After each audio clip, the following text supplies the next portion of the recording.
Hello,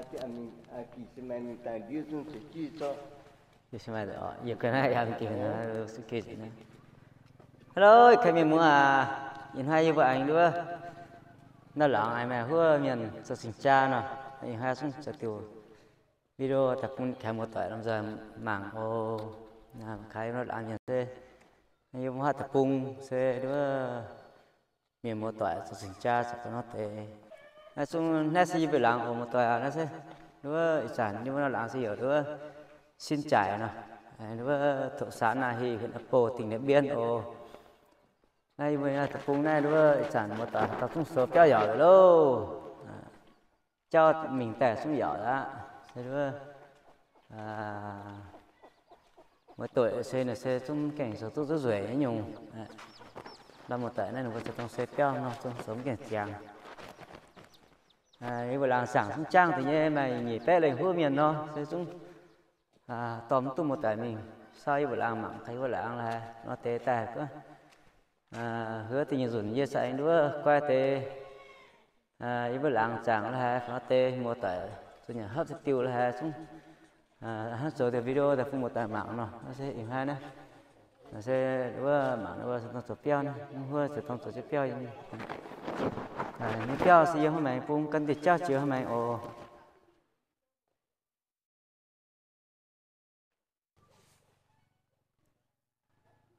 đó thì một tuổi nó là xe mà tê ở xuống sẽ peo xe thì ở đây giờ phải xe kết hợp đứa đèn là vừa miền là sự tăng tổ này họ chống kèn chàng nhìn hai là vừa xuống tổ chức đó đôi vừa như hiểu việc bành là số nó việc bành ton nó chặn nó liều tài thật chặn sẽ như việc bành ton này sẽ được bao nhiêu đứa dặm nằm cưới đâu một tòa nên là vừa dùng xong tiền nó hẳn cảnh bền này ở tảng hoang nhiều nó vừa tài nữa cho tôi bên ta nó vừa nó là mạo thế sẽ đó chăn nó vừa tài phong bạn nó vừa số nó phong bạn như chăn ha mới là lặng nó cho xin cha tôi nhận thuê tại ô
tao xe này đúng không mà đúng mà bắn bia cùng tao xe này xài nhâm tao trong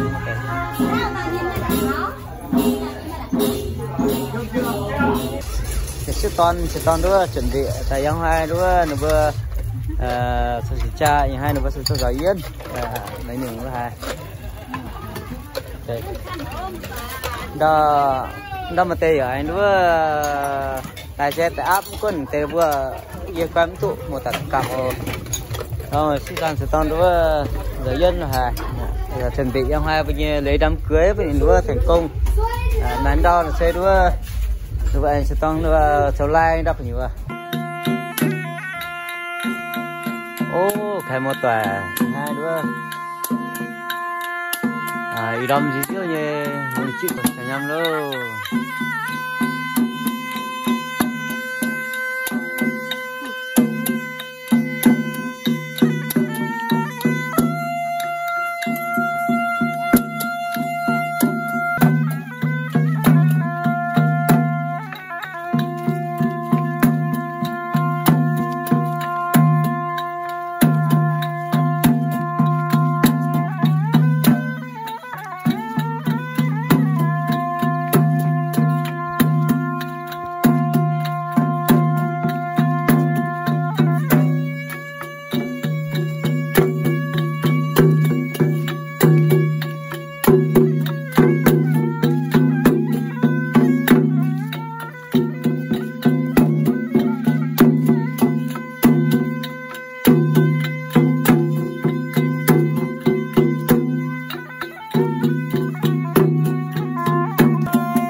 Đi là hát ta chữa. Bây giờ na ta.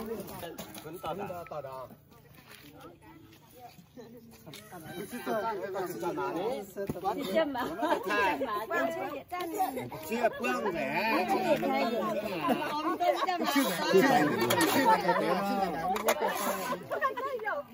Mà hiếp tôi quang quá. Chưa già thì chưa quang.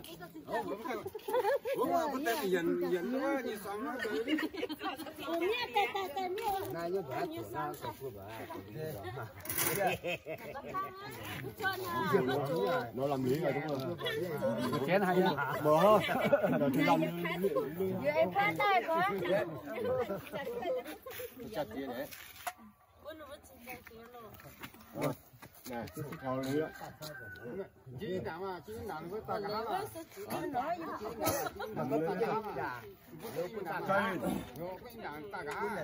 Mình đang chỉ là quân đội mà quân thế nhở quân đi qua thì là số quân rồi phải rồi nhiều nhiều quân đảng nói là toàn những cái họ tạo sự quân gì mà quân nhận nó có cái là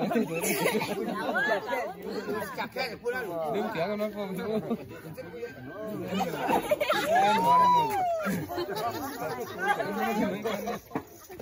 có gì vậy?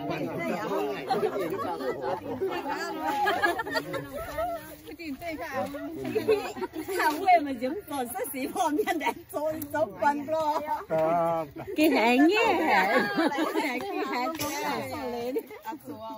Chết là hoa vậy má. Nó chết là hoa vậy có sẽ có nhật tim chấp chuyện cây nói cái lẽ tôi xa đấy. Em biết cần có nhật tim em đó. Ai xem nhá mà con nổ, nhớ một lớn ta nổ á ọ. Tôi phải nổ chứ mà tôi tham con nổ tôi nó cũng hết nổ rồi. Tôi tham sẽ lẹ nè, nó cũng cái thế này nữa. Mà thật ra kỹ quá. Nhắn nó tiếp tới đã bốc cười rồi. Có việc phụ xuân này có thuận lệ từ hai con mà đi cái thuận cha là vừa hết rồi. Tôi tận về nhà sẽ cho anh xếp phát. Mẹ phát tỏ tỏ.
vẻ đấy nó xin chào cho em đó vẫn được vậy mà nó hoa đưa sân bóng hoa tèn qua rồi chuyển với như thức ăn hay với cái này nhàn chiều hoa pung dặm hoa pung sẽ chuyển đến cô Hải nhá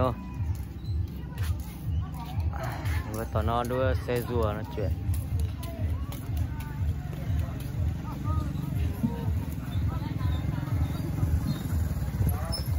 mua tử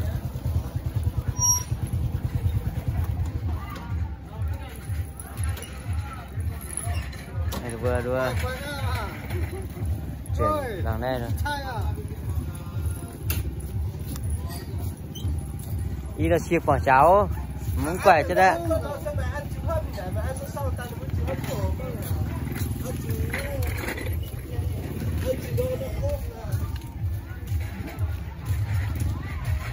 chấm tạt chỉ sẽ hít xem là như không dặm sẽ nào to ạ.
để cho họ thuận hòa bên nhau. Ngay bây giờ đây chúng ta bắt về lâu đài tình ái của lâu đài bà trẻ trong buổi trưa hôm nay để chúng ta đến với ý kiến phát biểu đáp từ của bác trưởng đại diện phát đàn họ nhà trai. Xin được trân trọng kính mời bác.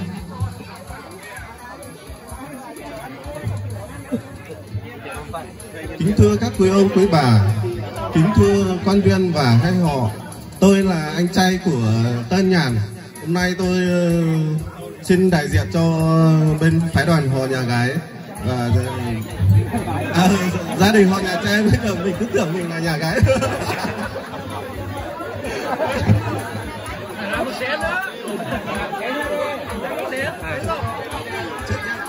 Trước tiên tôi xin gửi lời đến các cô chú và các bác gần xa, từ xa đến và ở gần cũng đến chung vui với gia đình chúng tôi, và tôi rất là cảm ơn.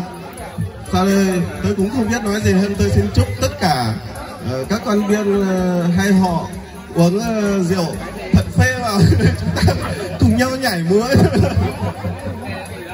Tôi cũng không biết nói gì hơn, tôi xin chúc tất cả có một sức khỏe dồi dào. Xin cảm ơn.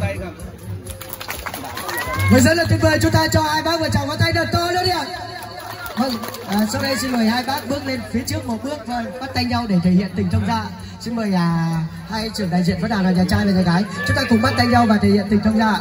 Vâng, chúng ta không quên cho các bác chồng đại diện nhà trai nhà gái một tràng có tay đợt to nữa đi ạ. Vâng, xin được chân thành cảm ơn hai bác ạ. Mời hai bác tiếp tục xuống dưới kia, xuống bên dưới để tiếp tục đàm thoại và nói lên câu chuyện tình yêu. Chúc phúc cho cô dâu chú rể.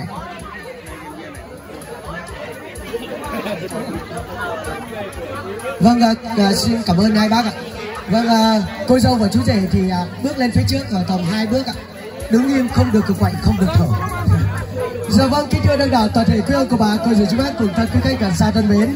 Vâng, và đúng rằng anh còn son, em cũng còn son, ước gì ta được làm con một nhà, để về chung mẹ chung cha, hai tim cùng đậm như hoa cùng cành, chung tay xây túp lều tranh, sống sao cho tròn nghĩa vẹn tình đôi bên. Vâng, và hôm nay lứa đôi bạn trẻ người ta đã sum họp một nhà để trồng cây vợ cấy mẹ già nghỉ ngơi, và em về cấy lúa tám thơm để năm Tết đến em đem lên mời thầy, và đâm cơm thì em ngồi đầu nồi, song song trực tuyến em ngồi múc canh. Dạ kính thưa đông đảo toàn thể quý ông của bà, cô dì chú bác cùng thân quý khách gần xa thân mến. Vâng, trong một đêm mưa gió bão bùng, trên chiếc điện thoại iPhone X của mình, chú rể nhà ta đã nhấc lên để nhắn với cô dâu rằng ước gì anh biến thành chim để anh khoác đôi cánh đi tìm tình yêu. Vâng, nghe được lời thương lời nhớ của chú rể, cô dâu nhà ta cũng ước rằng ước gì em biến thành công để anh làm mẹ chúng ta ôm nhau trọn đời. Vâng, và điều ước cuối cùng của chú rể ước gì anh biến thành gương để anh trên tường anh ngắm bên soi. Vâng, chắc hẳn được từ giờ hôm nay chú rể người ta sẽ được ngắm được soi mình trong ánh mắt dịu hiền của cô dâu nhà ta. Vâng, và kính thưa đông đảo toàn thể quý vị thân mến, vâng, chú rể nhà ta cũng đã từng nói với cô dâu rằng hôm nay anh sẽ là dòng sông để cho em là biển rộng, và anh sẽ là gió lộc để cho em là mây bay, và anh sẽ là nắng nhau đi, hôn nhau đi, hôn nhau đi. Vâng, rất là tuyệt vời. Dạ vâng, đúng rằng con kiến mà leo cành leo phải cành cọc, leo ra leo vào. Kiến mà leo cành đào, leo phải cành cọc, leo vào leo ra. Con kiến mà leo cành si. Cô dâu chú rể tiếp tục làm gì ạ? Hôn nhau lần thứ hai cho có đôi, có được không ạ? Chúng ta cùng vỗ tay thật to để cho cô dâu chú rể hôn nhau lần thứ hai đi ạ. Vâng, xin mời cô dâu chú rể ạ. Hôn đi. Vâng, hôm qua tôi tổ chức sự kiện đám cưới thúc đôi đến từ quê hương dấu Tràng Đưa. Rất nhiều đấy. Lâu đài tình ái của đôi bạn trẻ, xin được trân trọng kính mời toàn thể quý vị và các bạn, chúng ta vừa thư thái thoải mái uống nước hút thuốc, chúng ta cùng nâng ly rượu để chúng ta nói lên câu chuyện tình yêu, chúc phúc cho đôi bạn trẻ trong 2 phút, và chúng ta hướng mắt về lâu đài tình ái của đôi bạn trẻ trong buổi trưa hôm nay.